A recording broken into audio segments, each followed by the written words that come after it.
اعوذ باللہ من الشیطان اللعین الرجیم بسم اللہ الرحمن الرحیم الحمد للہ رب العالمین والصلاة والسلام علی اشرف الانبیاء والمرسلین ثم الصلاة والسلام علی اہل بیت طیبین الطاہرین المعصومین۔ برادران و خاران عزیز، ہم سورۃ الفجر کے کچھ تفسیری نکات آپ کی خدمت میں پیش کر رہے ہیں۔ آیا نمبر 15 اور 16 میں اللہ تبارک و تعالیٰ کا ارشاد ہو رہا ہے، بسم اللہ الرحمن الرحیم فَأَمَّا الْإِنسَانُ إِذَا مَا ابْتَلَاهُ رَبُّهُ فَأَكْرَمَهُ وَنَعَّمَهُ فَيَقُولُ رَبِّي أَكْرَمَنِ وَأَمَّا إِذَا مَا ابْتَلَاهُ فَقَدَرَ عَلَيْهِ رِزْقَهُ فَيَقُولُ رَبِّي أَهَانَنِ کہ فَأَمَّا الْإِنسَانُ اذا ما ابتلاه ربه فاکرمه ونعمه فیقول ربی اکرمن، لیکن انسان کو اللہ تبارک و تعالی جس وقت آزمائش کے لیے عزت دیتا ہے، اس کا اکرام کرتا ہے اور نعمت بخشتا ہے تو مغرور ہو جاتا ہے اور کہتا ہے کہ میرے پروردگار نے میرا اکرام کیا ہے، یعنی میں اس قابل ہوں کہ اللہ تعالیٰ نے مجھے یہ دیا ہے۔ وَأَمَّا إِذَا مَا ابْتَلَاهُ، اور جب اللہ تبارک و تعالیٰ اس کو آزمائش کے لیے آزماتا ہے، آزمائش کرتا ہے، فقدر علیہ رزقہ، اور اس کا رزق اس پر تنگ کر دیتا ہے، فیقول ربی اہانن، تو اس وقت کہتا ہے کہ میرے پروردگار نے مجھے ذلیل و خوار کیا ہے۔ اس سے پہلے کہ ہم ان آیات کے بارے میں بات کریں، ایک کلی قانون آپ کی خدمت میں عرض کرنا ہے۔ وہ کلی قانون یہ ہے کہ اللہ تبارک و تعالی نے اس انسان کو جو دنیا میں بھیجا ہے، خلق کیا ہے، تو اس کے لیے اس کے لیے آزمائش کو لازمی قرار دیا ہے، یعنی اس انسان کا امتحان لیا جائے گا، اس انسان کو پرکھا جائے گا، اس انسان کو مختلف بلاؤں میں، مصیبتوں میں جو ہے وہ آزمایا جائے گا، تاکہ اس کے اندر جو چھپی ہوئی صلاحیتیں ہیں اس کو بروئے کار لایا جا سکے، اس کے باطن کو پروان چڑھایا جا سکے، اس کو ترقی اور رشد و نمو اس کے اندر پیدا کیا جا سکے۔ جس طریقے سے ہم دنیا میں دیکھتے ہیں کہ ایک بچہ جو اسکول میں جاتا ہے تو اس کے بعد مسلسل اس کے اٹینڈنس اور اس کی ٹیچنگ اور ٹریننگ اور اسی طرح اس کے ایگزامز کا سسٹم جو ہے وہ باقاعدگی سے ہوتا رہتا ہے، اور وہ اس لیے نہیں ہوتا کہ اس انسان کو کوئی ان کی دشمنی ہوتی ہے، بلکہ یہ ان کی اس انسان کے ساتھ جو ہے وہ بھلائی ہے، محبت ہے، کہ وہ اس بچے کو پروان چڑھانا چاہتے ہیں، اس بچے کو آگے بلند مقام تک پہنچانا چاہتے ہیں، اور اس مقام حاصل کرنے کے لیے، وہ بلندی حاصل کرنے کے لیے ضروری ہے کہ اس کی ٹیسٹنگ کی جائے، اس کے ایگزامز لیے جائیں، اس کو مختلف مراحل سے گزارا جائے، پھر جا کے یہ انسان جو ہے کبھی سائنسدان بنتا ہے، کبھی فلسفی بنتا ہے، کبھی مفسر بنتا ہے، کبھی کوئی جو ہے نا انجینئر بنتا ہے، ڈاکٹر بنتا ہے۔ تو یہ ساری مختلف مراحل میں اس کی آزمائش جب ہوتی ہے تو اس کی صلاحیتیں نکھرنا شروع ہو جاتی ہیں۔ کسی انسان کی صلاحیتیں ایک طرف نکھرتی ہیں، کسی کی میتھمیٹکس کی طرف صلاحیتیں سامنے آتی ہیں، کسی کی فلسفے کی طرف سامنے آتی ہیں، کسی کی جو ہے نا وہ قرآن کی طرف سامنے آتی ہیں، کسی کے جو ہے وہ انجینئرنگ کی طرف، ڈاکٹری کی طرف، یہ مختلف قسم کے ہیں۔ جس طرح آپ دیکھتے ہیں کلاس میں بعض بچوں کی انگلش اچھی ہوتی ہے، بعض بچوں کا میتھمیٹکس اچھا ہوتا ہے، تو یہ اب کیا ہے، یہ اس کو جب مختلف مراحل سے اس کی ٹیسٹنگ کی گئی، اس کو آزمایا گیا، تو پتہ چلا کہ یہ سبجیکٹ جو ہے نا، یہ جو خاص سبجیکٹ ایک ہے، مثلا میتھمیٹکس ہے، تو یہ اس کے تھرو آؤٹ اچھے نمبر آ رہے ہیں، اس کا مطلب ہے کہ اس کے اندر یہ صلاحیت زیادہ ہے بنسبت انگلش پڑھنے کے، یا بنسبت بایو پڑھنے کے، یا بنسبت کوئی اور سبجیکٹ پڑھنے کے۔ تو اس طریقے سے اس کی صلاحیتیں جو ہے نا وہ اشکار ہوتی ہیں، اس کے باطن کے اندر جو چھپی ہوئی صلاحیتیں ہیں وہ ظاہر ہونا شروع ہو جاتی ہیں۔ تو پس اس انسان کو اللہ تبارک و تعالی نے دنیا میں بھیجا ہے اور کہا ہے کہ حسب الناس ان یترکوا ان یقولوا آمنا وهم لا یفتنون، کہ آیا یہ اس انسان نے یہ سمجھ لیا ہوا ہے، یہ کیسا گمان کیا ہے اس انسان نے۔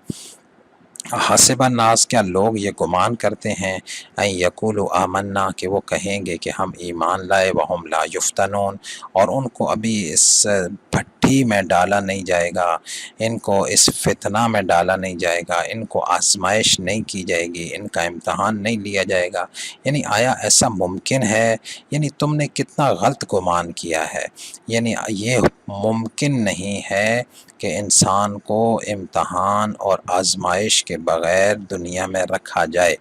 لہٰذا امیر المومنین فرماتے ہیں یہ کبھی نہ کہو کہ پروردگار میرا امتحان نہ لے، کیونکہ یہ قانون کے خلاف ہے، بلکہ تم یہ کہو کہ پروردگار مجھے امتحان میں کامیابی عطا فرما، کیونکہ امتحان تو ہونا ہے۔ کیا اس انسان نے بلندی پہ نہیں جانا؟ کیا اس انسان نے موت کی طرف سفر نہیں کرنا؟ کیا اس انسان نے برزخ کا سفر نہیں کرنا؟ کیا اس انسان نے جاویدانی زندگی کو نہیں پانا؟ کیا اس انسان نے جو ہے وہ آخرت کے بلند مقامات کی طرف سفر نہیں کرنا؟ اگر تو یہ انسان رکا رہے پھر تو کہا جا سکتا ہے، لیکن جب اس انسان کو ایک لمبا سفر درپیش ہے، لہٰذا ممکن نہیں ہے کہ اس انسان کی آزمائش نہ ہو۔ لہٰذا اس قانون کو ہمیں سمجھنا چاہیے کہ اللہ تبارک و تعالی نے اس انسان کو جو دنیا میں بھیجا ہے تو اس کے لیے جو نظام اور قانون بنایا ہے وہ نظام اور قانون اس کی آزمائش اور امتحان سے گزرے گا۔ اگر یہ امتحان اور آزمائش میں نہیں گزرتا تو اس صورت میں اس انسان کو عذاب یا ثواب جو ہے وہ عطا نہیں کیا جا سکتا۔ اس کو ثواب اور عذاب تب ہی مل سکتا ہے جب یہ انسان جو ہے مختلف امتحانات میں سے گزرے۔ جیسے ایک بچہ جب امتحان میں پاس ہوتا ہے، ایگزام میں اپیئر ہوتا ہے، پاس ہوتا ہے تو نیکسٹ سٹیپ پہ اوپر چلا جاتا ہے، اور اگر فیل ہوتا ہے تو پریویس سٹیپ کے اوپر رہتا ہے کہ دوبارہ کوشش کرے۔ اسی طریقے سے اس انسان کی مختلف آزمائشیں ہونی ہیں۔ اس لیے اللہ تبارک و تعالی نے فرمایا ہے کہ وَلَنَبْلُوَنَّكُمْ، ہم آپ کو ضرور بس ضرور آزمائیں گے۔ وَلَنَبْلُوَنَّكُمْ، اس پہ لام بھی ہے اور شد بھی ہے، نون ثقیلہ بھی ہے، یعنی ہم آپ کو ضرور آزمائیں گے، ہم آپ کو ضرور آزمائیں گے۔ وَلَنَبْلُوَنَّكُمْ بِشَيْءٍ مِّنَ الْخَوْفِ وَالْجُوعِ وَنَقْصٍ مِّنَ الْأَمْوَالِ وَالْأَنفُسِ وَالثَّمَرَاتِ وَبَشِّرِ الصَّابِرِينَ، کہ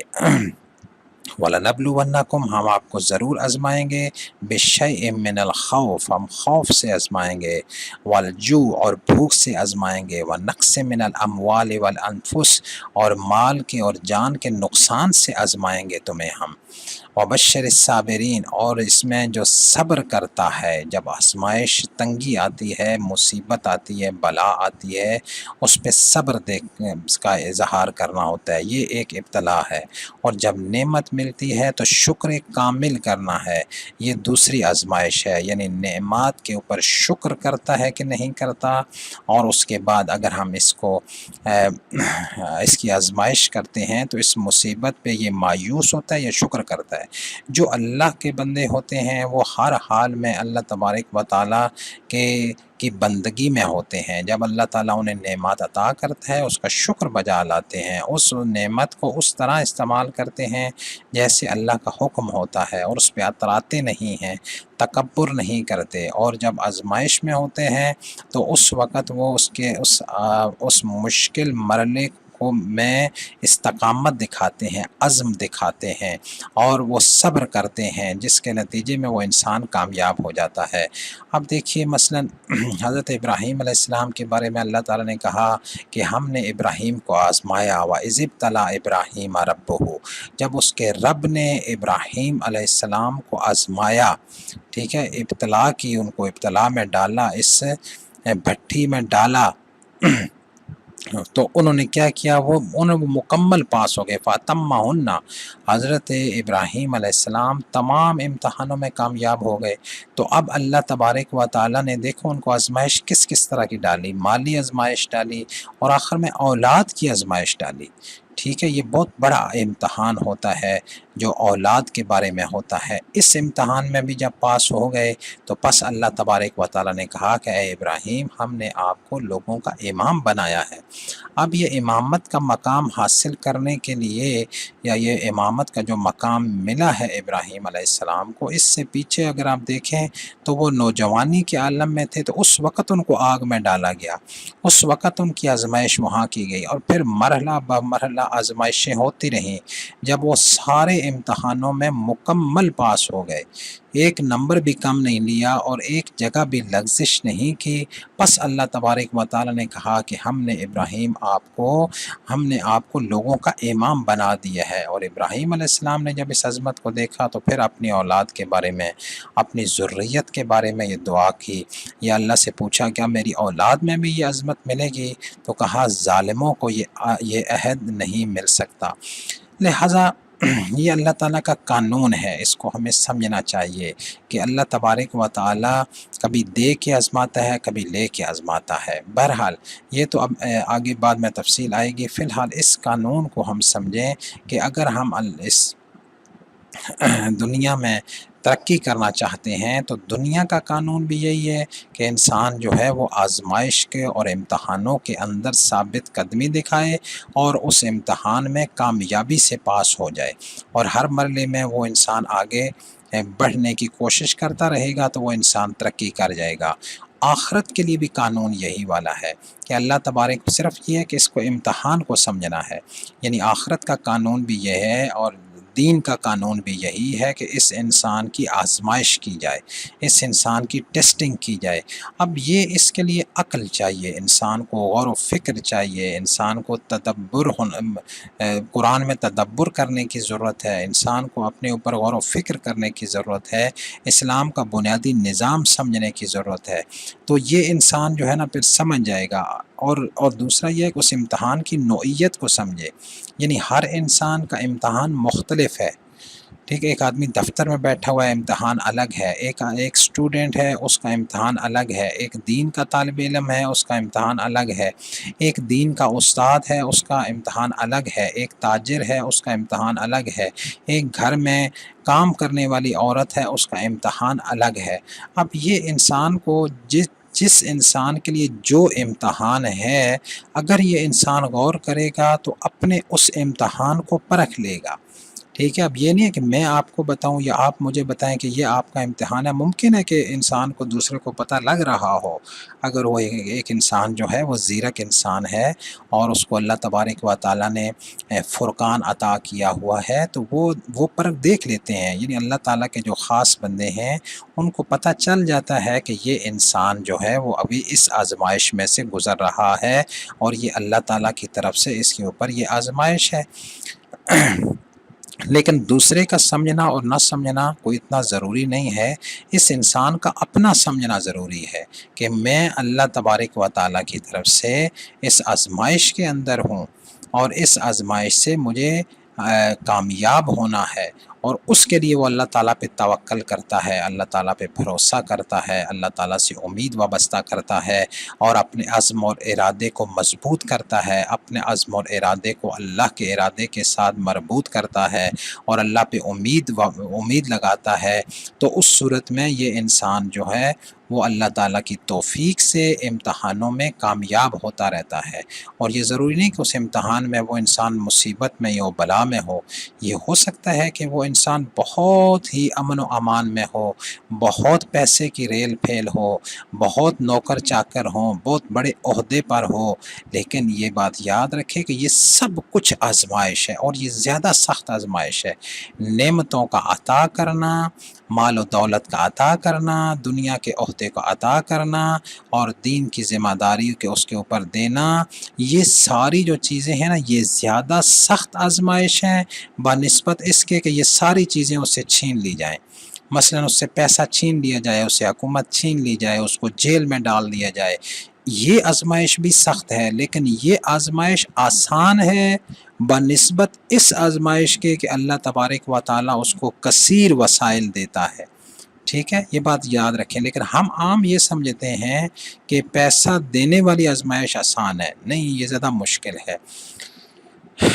بہرحال اللہ تبارک و تعالی جو ہے وہ ہر آدمی کو اس کے ظرف کے مطابق، اس کی صلاحیتوں کے مطابق اس کو آزماتا ہے۔ یہ ضروری نہیں کہ ہر انسان کی آزمائش حسین ابن علی والی ہو اور ابراہیم علیہ السلام والی ہو۔ جس انسان کا جتنا ظرف ہے، جتنا اس کا لیول ہے، جتنا اس کے اندر ایمان کی صلاحیت ہے، اس کے مطابق اس کی جو ہے نا وہ آزمائش ہے، یہ بات یاد رکھیں۔ جس طرح دنیا کے قانون میں بھی یہ اگر غور کریں تو سب باتیں بالکل کلیئر ہیں۔ مثلا نرسری کے بچے کا امتحان وہی نرسری والی کتابوں کا ہے، اور پی ایچ ڈی انسان کا امتحان پی ایچ ڈی لیول کا ہے، یعنی جو انسان جس لیول کا ہے اسی امتحان اسی لیول کا اس کا پیپر ہے۔ بس اس میں بھی یہی کچھ ہے، اگر ایک انسان جو ہے وہ ایمان کے ابتدائی مراحل میں ہے تو اس کی ابتدائی مرحلے میں جو ہے نا وہ آزمائش ہے۔ ہو سکتا ہے بعض انسانوں کی فقط نماز پڑھنا ہی آزمائش ہو،